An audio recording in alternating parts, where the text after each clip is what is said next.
This must be Miss Jackson's place. Let's see if we can find out more about Jeremy's talisman.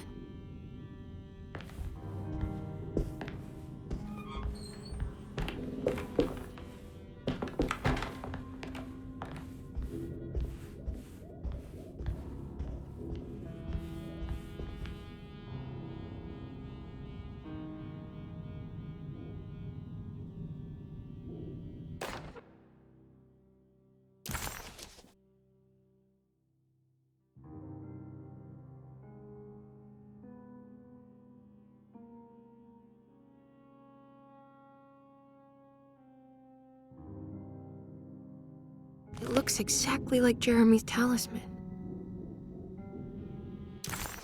Emily found this waking dream disturbingly persuasive.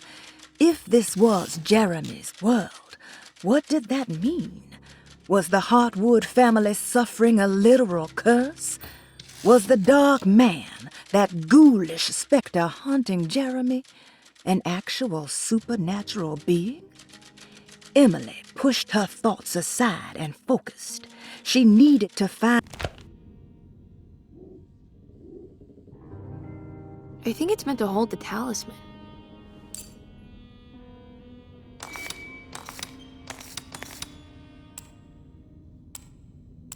I'm not sure what numbers I should use. Maybe there's something in Jeremy's notes.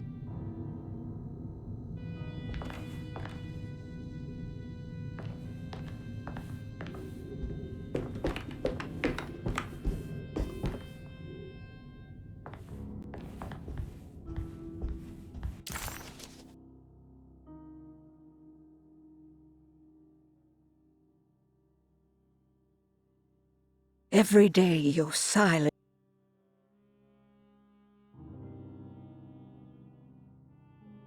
Please do not touch the boiler. Sunday, June 22nd. I spent all day looking for Jeremy.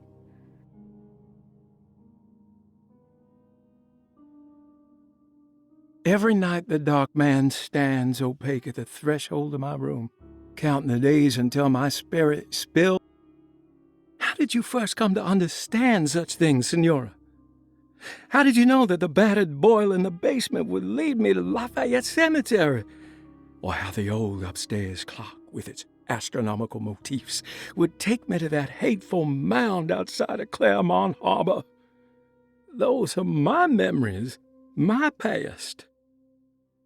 Is there perhaps a chance, if ever so small, for me to see Terrawaya? Oh, I want that more. The people of Deseto are becoming dangerous. They do not understand what they are doing. I must do something to stop them. I tried talking to Doc.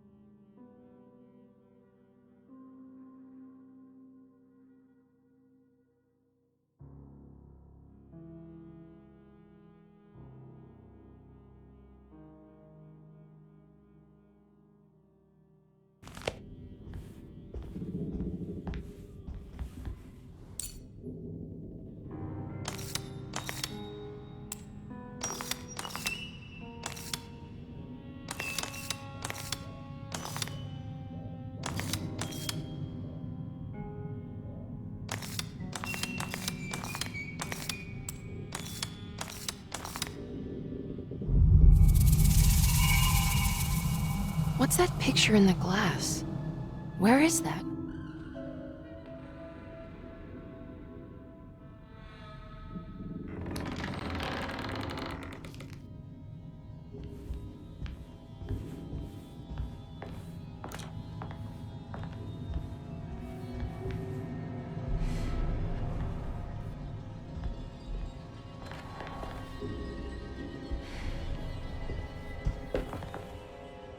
Good to see you again, Miss Hartwood. Mrs. Thompson told me you were here. She also alerted me that you brought a detective with you. I'm very curious to hear what this is all about.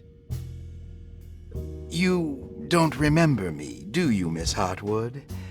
We met at your family's house in the Garden District, when your uncle was about to be admitted under my care. No, I remember. Sorry. I'm not really feeling well. Oh. In that case, have a seat. Let me make you a drink. I don't seem to have made much of an impression on you. On the other hand, I can vividly recall you and your parents. Because of our cheerful disposition, I'm sure. You are far too intelligent to think that. You come from a joyless family, Miss Hartwood. The only amusement I took from my visit was discovering that the young lady's drink was an old-fashioned. Very astute. Is that supposed to make you seem attentive or intelligent? Whatever you prefer. Are you ready to tell me why you are here, Miss Hartwood? And why you brought a detective? I received a letter from my uncle. He seemed certain that he was in danger here. If I find out you're treating him badly, I'll be taking him back with me to New Orleans. Really? Is he going to live with you in your tiny garçonniere? That would be a spectacular way to ratify your spinsterhood. Because you are well aware that your father would never let him back in his house. No, I have it. Maybe you can bring him back up north. You've been wanting to move back for quite a few years, haven't you? You always preferred your mother's side of the family. Jeremy is free to leave with you. I won't object. However, there is one problem, as you might have learned. He is, in fact, missing. Do you know where he could have gone? No, I'm afraid I don't. I have my staff looking for him. I'm sure he will show up eventually, especially if he learns that you are here. He is quite fond of you.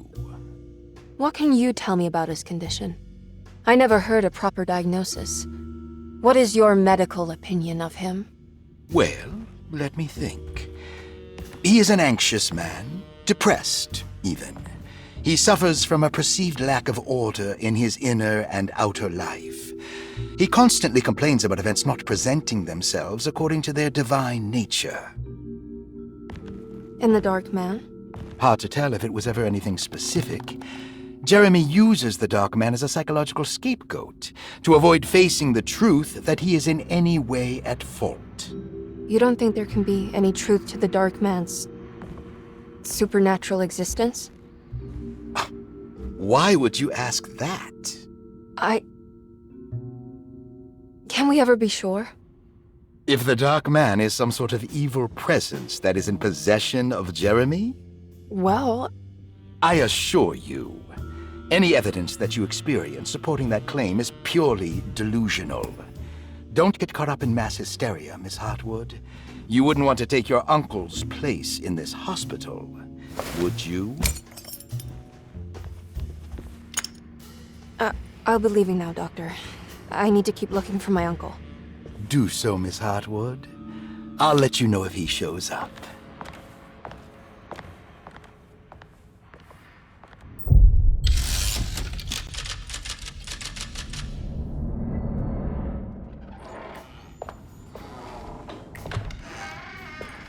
Detective Carnby!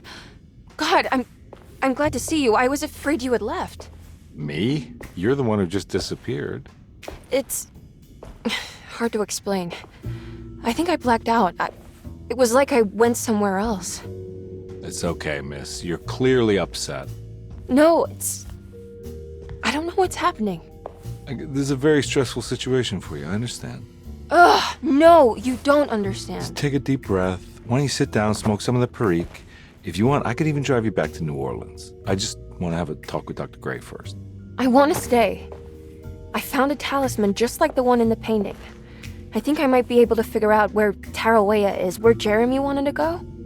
That's great. Just stay out of trouble, okay? Let me handle the investigation. I'm not crazy, Detective. Not yet. Okay, catch you later.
If a talisman like this can open up doors between the French Quarter and Derceto, then maybe Jeremy is hiding in some strange other world, like Tarawea, the place he mentioned in the book. No matter where he is, it's clear that my search won't be limited to Derceto.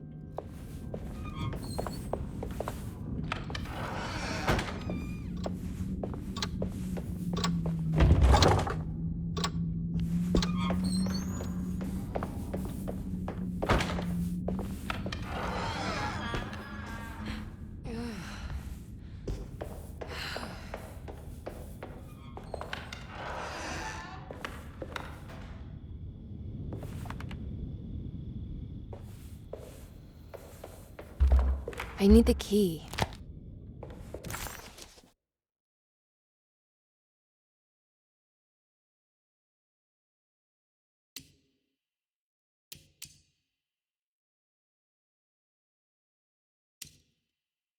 Despite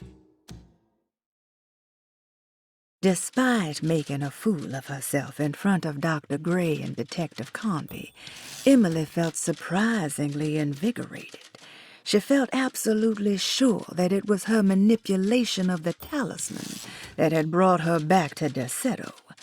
Jeremy mentioned 2 items in his commonplace book that somehow connected him to 2 more dreams, or whatever they should be called. If Jeremy had 2 more worlds open to him, then maybe he would hide there if he was scared. Or maybe he found a way to Tarawea, the place Jeremy so desperately wanted to visit. Excited to follow up on her clues, Emily set out.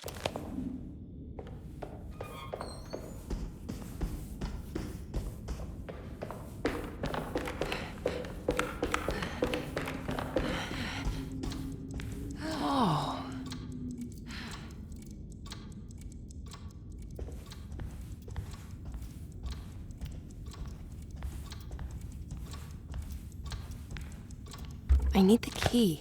What's this? Must be the clock mentioned in the commonplace book.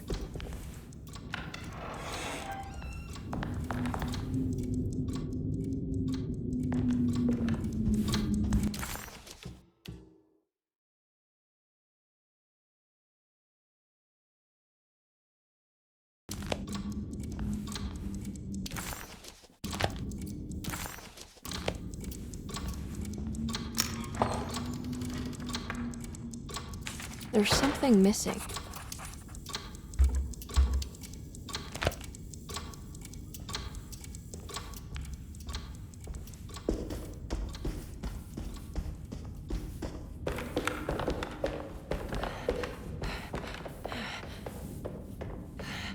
I can't leave. I need to find Jeremy.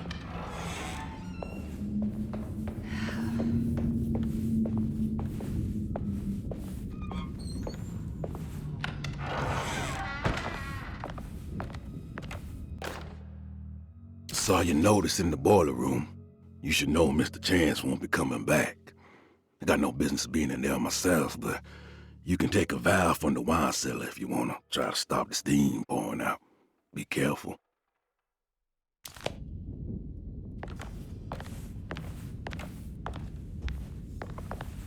I need the key. Dr. Elmore Lee Gray is Derceto's chief doctor. Accounting and all administrative work is handled by me, Paul Waits. Magdalena Thompson, or Mags, is responsible for the household. Jean-Baptiste and Charlotte Tabois are responsible for keeping the guests' medical regimens in check.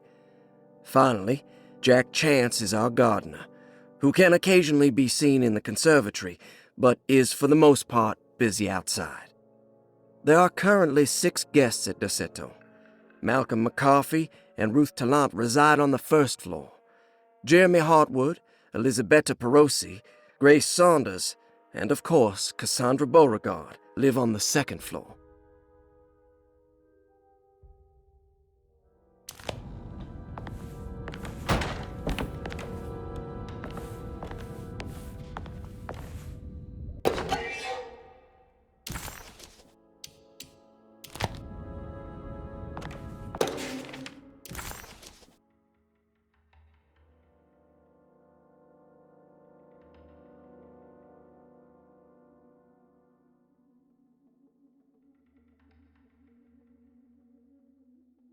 Cassandra Beauregard, the beloved author. Very exciting, isn't it? What do you want to put down for reason for admission? What her agent told us. Cassandra suffers from writer's block and needs to finish her moving picture script before the end of June. Mr. Chardot suggests Cassandra's heavy use of barbiturates is holding her back and risks ruining her career. And how should we summarize her personal history? Let's keep it short. Cassandra Beauregard is a beloved crime author who managed to pull herself out of poverty and into stardom. 5 years ago, she tried killing herself by jumping off a balcony. The incident left her a cripple, and now relies heavily on her wheelchair. And for diagnostic impressions? Cassandra suffers chronic back pain following her suicide attempt. She self-administers morphine to keep herself ambulant, but has become addicted, and the desired effect is now lost. The drug abuse clouds her mind, and she is unable to focus on real life. To save herself from this insight, she instead makes up stories to fill out the gaps in her own thought process, resembling the Korsakoff syndrome. Oh, bravo, Doctor. How will you treat her? First of all, she needs to be weaned from her drug addiction, and hopefully it will resolve her compulsive lying. Then look into permanently numbing her pain in her back through surgery. Finally, deal with her suicidal thoughts. Fantastic. With such a short time before June, I really hope she gets better soon. We will do what we can. Grace Saunders, 11 years old. Reason for admission? The mother insists on strict supervision by a proper gentleman to avoid further perversion of Grace's adolescence. Personal history? Grace's family possesses modest wealth and status. Her childhood seems ordinary, spending most of her time with private teachers and family friends. Grace's father recently passed away, leaving her mother the sole caregiver. And diagnostic impressions? Grace has trouble dealing with her father's death. She is willingly suppressing her feelings on the matter and isn't properly acknowledging the trauma she suffered. Any planned treatment? Grace needs nothing out of the ordinary. She simply needs parental guidance. Eventually, we can work on her feelings toward her father. Thank you, Doctor. I'll finish the paperwork and get her installed. Malcolm McCarthy, 54 years of age. Reason for admission? McCarthy admitted himself to Dorsetto, stating simply that he needs some damn rest. And personal history? McCarthy claims he used to work as a lawyer in Baton Rouge, but says he can't go into details because of some legal dispute. His background remains largely a mystery, except for the occasional clue that he drops in conversation. Huh. And diagnostic impressions? McCarthy is an anxious man and an alcoholic. He often tells half-truths due to some deep-seated inability to trust other people. And how will you treat that? McCarthy will take some time to open up. Spending time with Jack's dog or the child should be good for him. Their harmless nature will help build his sense of trust. Thank you, Doctor.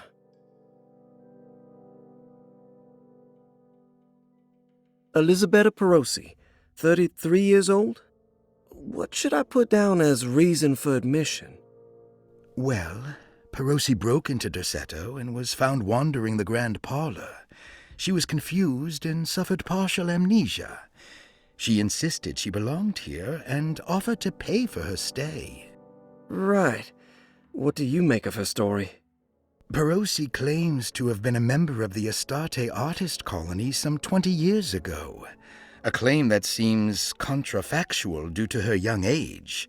She looks to be and even thinks she is 33 years of age. That would make her a child at the time. It seems fair to say that Perosi's story is untrue, deliberately so or not. Diagnostic impressions? Do you have anything? Perosi's story is peculiar because she retracted her story about the artist colony. She no longer claims to be the same person as Elisabetta Perosi. However, my staff's research has confirmed there was a Perosi at that time who was in her early 30s. I suppose this case will take some time to investigate. How will you go about it? I wanted to contact the real Perosi, but it seems the whole colony disappeared one night. September 29th, 1915, during a hurricane. I will have to take it slow and figure out what this spell of impersonation could have been. Oh, I'm sure it will all clear up eventually. Thank you, Doctor. Ruth Talon, 29 years of age. Reason for admission? Ruth's father wishes that his daughter be removed from New Orleans nightlife for the foreseeable future. He fears that her overly free spirit is tarnishing the family's reputation. Sounds simple enough. Personal history? Ruth comes from considerable wealth. Her family owns several hotels and restaurants. Unlike the rest of the family, her sense of adventure has taken her around the world, including France during the Great War as a photojournalist. The last decade, she has provoked many rumors of being a debauched flapper, bordering on nymphomania. And diagnostic impressions? Despite her father's frivolous reasons for her to be admitted, Ruth does seem to provide an interesting case. She is refreshingly open and doesn't shy away from talking about her life during the war or her continuous celebration after returning to the States. She is admittedly a sexual deviant and feels no remorse. And her treatment plan? Simply staying at Derceto should do wonders for Ruth. If not, at least for her family's reputation. Ruth doesn't need to change, but with therapy I might be able to share with her some sympathy towards her family. I doubt she will settle down and become as dull as the rest of them, but at least she might try to be more discreet in the future.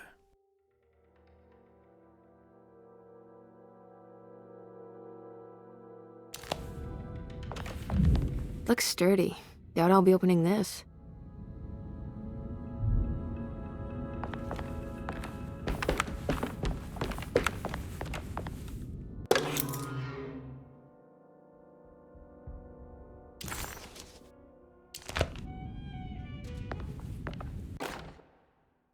Paul, you're right about the plates on the boiler and the clock. They have been sabotaged, and I think I know who did it. They have something to do with Jeremy's episodes and how he seems to disappear at night. Right now, it's important that you keep an eye out for any of the pieces. I want to find out if I can repair the plates. Let me know if you find any of them. Lottie. Tell Lottie to take a look at the well in the kitchen garden.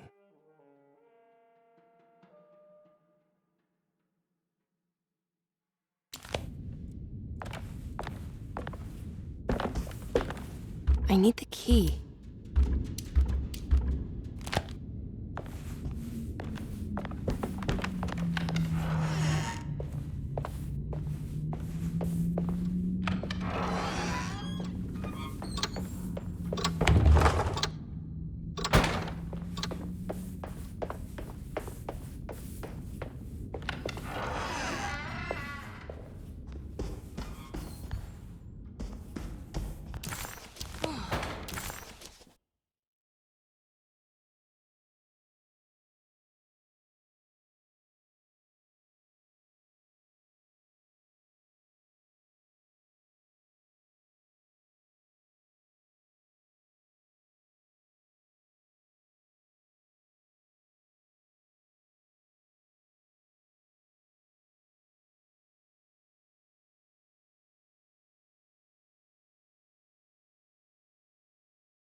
Good evening, Miss Hartwood. That is your name, isn't it? I would be terribly embarrassed if it wasn't. You're right. Emily Hartwood, Jeremy's niece. Nice to meet you. Ruth Talon.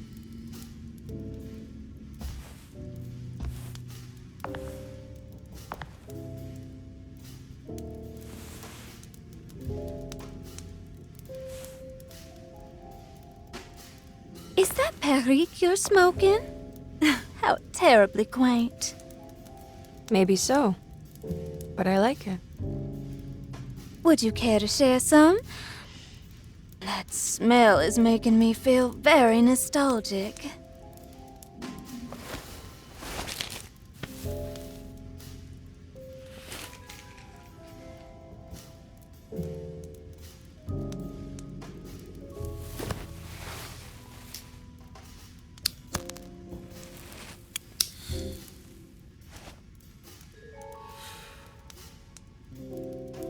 Is it all that you hope for? I enjoy your light mockery, Miss Hartwood. I can tell we would make great friends. How flattering. Too bad you're locked up in this place. Your insincerity is really refreshing. I wish you were mad as I am. Then you could stay. Give it a few years and I might just be. Lunacy is one of my family's few privileges. Oh, good. I'll be looking forward to it.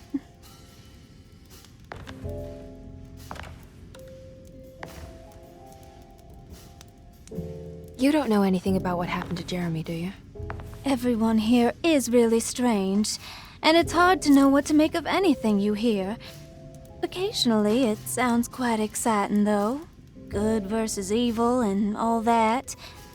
I'm sorry, but I don't think I have anything useful to share. It doesn't matter. Thank you for the much-needed break. Bon voyage.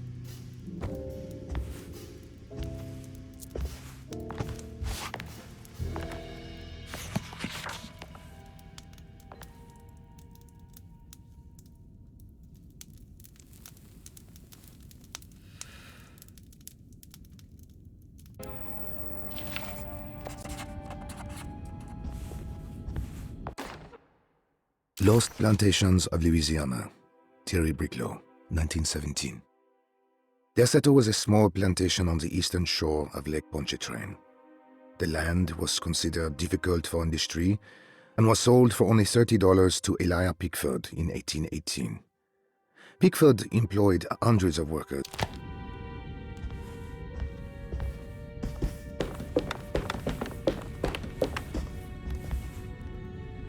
Are you reading anything good? A Brightness from Afar by Lord Boleskine. It's actually not bad.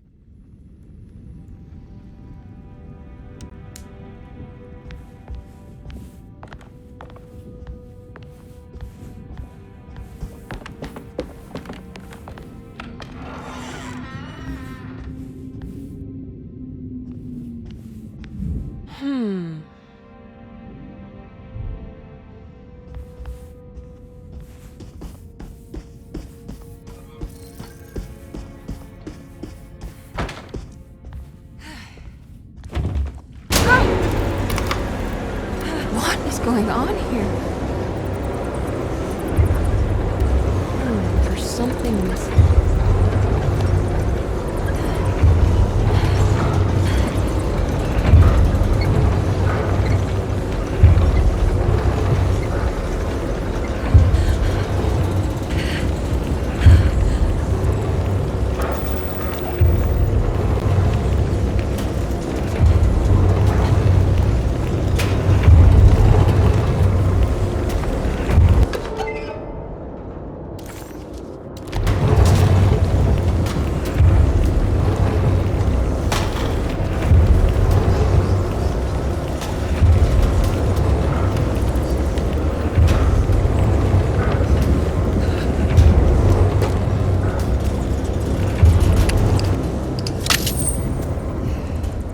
Everything's back to normal.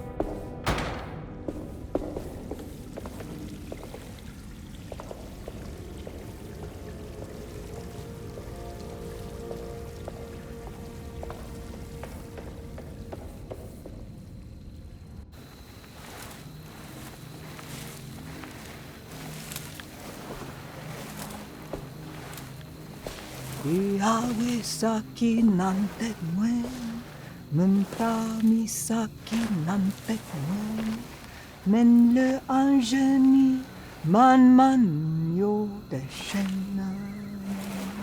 What are you doing sneaking around? You almost scared me to death. I'm sorry. I didn't mean to disturb your ritual. I wouldn't have guessed voodoo was in practice at a place like this. The doctor may be all about science, but I know these roots have power. Do you know what's going on here? I have a feeling Derceto is cursed. There are several players with stakes in this game. Derceto isn't cursed or blessed. It's a battleground. And it would all be a lot better if you could get your uncle out sooner than later. That's all I'm trying to do. I wish you the best of luck, Miss Hartwood. I really mean that. Now, if you'll excuse me, I need to look after my gumbo.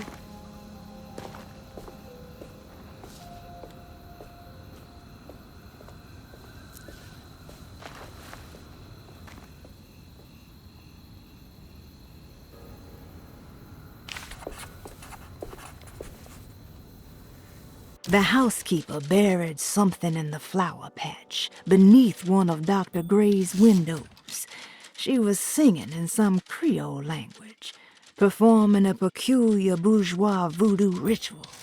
Certainly not an unfamiliar sight in the French Quarter, but voodoo had never felt this bitter to Emily.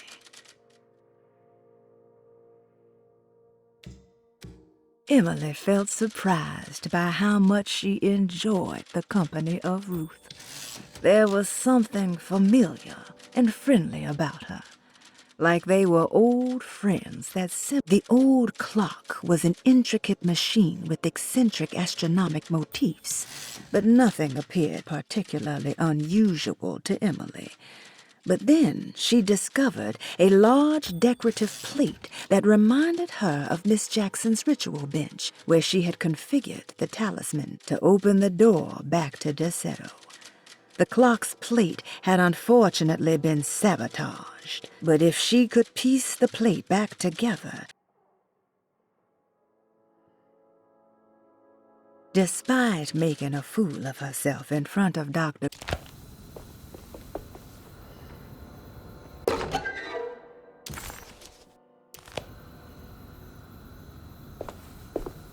What's that?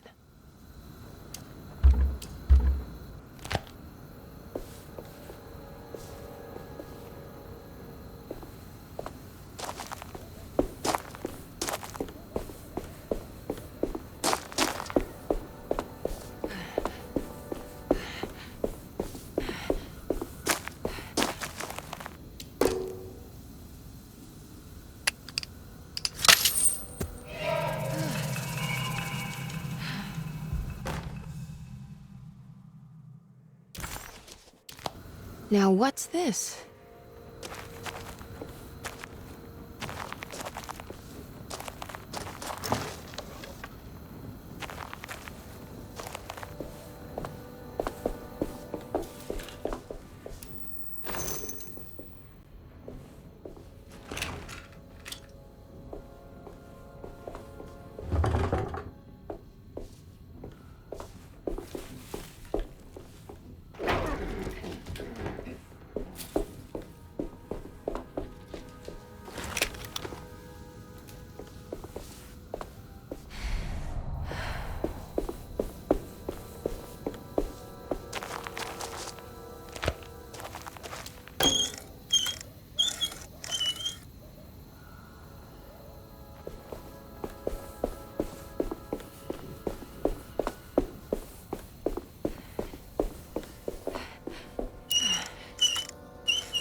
I need the key.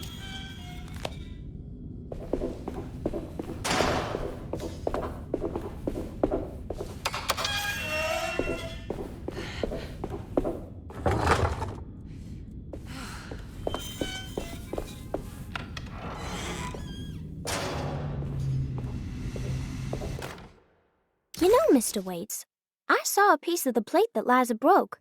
I think she's been hiding them. She's not very good at it. She just chucked it into the little room with all the tools behind the boiler. I left it there. I didn't want to embarrass her by picking it up while she was looking. We went upstairs instead and played backgammon. I let her win, because she's so unhappy. The piece looked like the one on display in Cassandra's room. You know about that one already, right? Or is your eyesight really that fuzzy? I hope you don't feel bad about your glasses. You only look stupid when you squint. Maybe if you had more eyes, you would see these things. I wish you had all the eyes you needed. Your best and favorite guest, Grace. It's another one of those plates for the telescope. It's also broken and missing some pieces.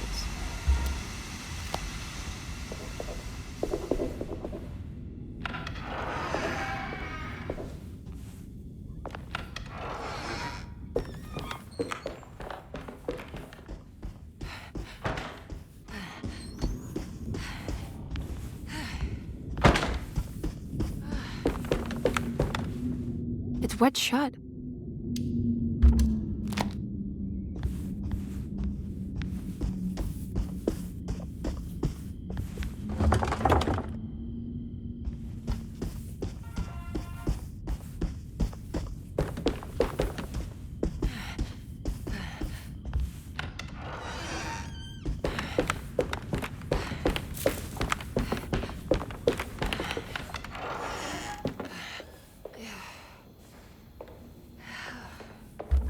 I need the key.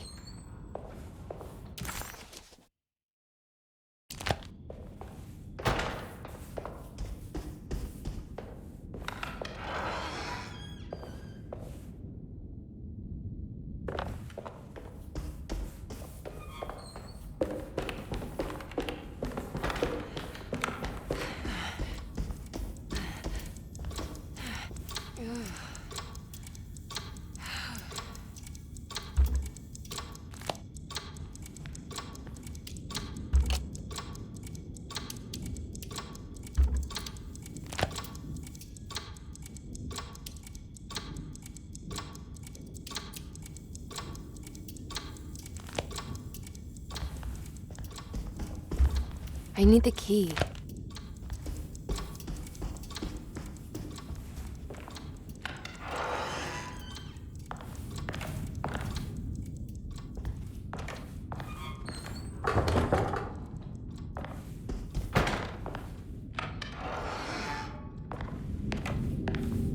Jeremy's room. All back to normal. Emily's here. Emily's here.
What a strange but beautiful room. I did it! I did it! I crossed the thresholds to my intended destination without a focusing device. My talisman now knows these roads, and I have no need for the plates. I can find my way to Lafayette as easy as I find my own room. I visited the grave of my father and seen the oven waiting for me. Thank you for opening these doors. I now must summon my courage and go back to that hateful mound outside the oil rig. I hope you'll be feeling better when I return. Jeremy. What a strange design.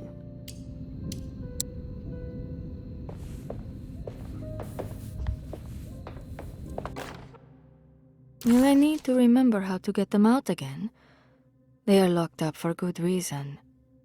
I am sure she is still able to whisper the answer in the ears of the wrong people. But not for long. I will see her burned soon enough.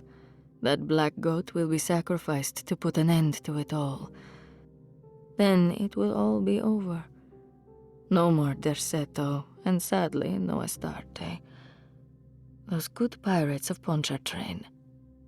May you still sail the lake, until you find the shores of Hali.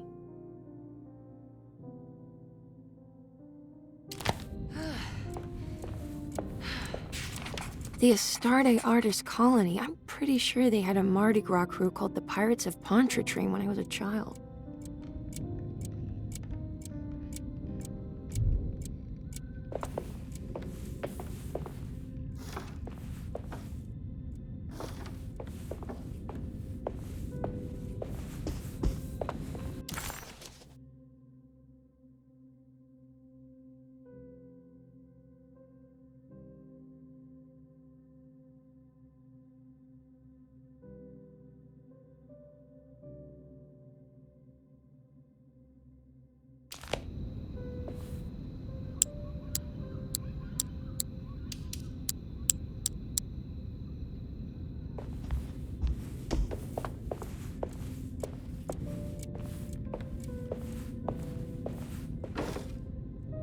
There's some aggressive-looking rot on these paintings.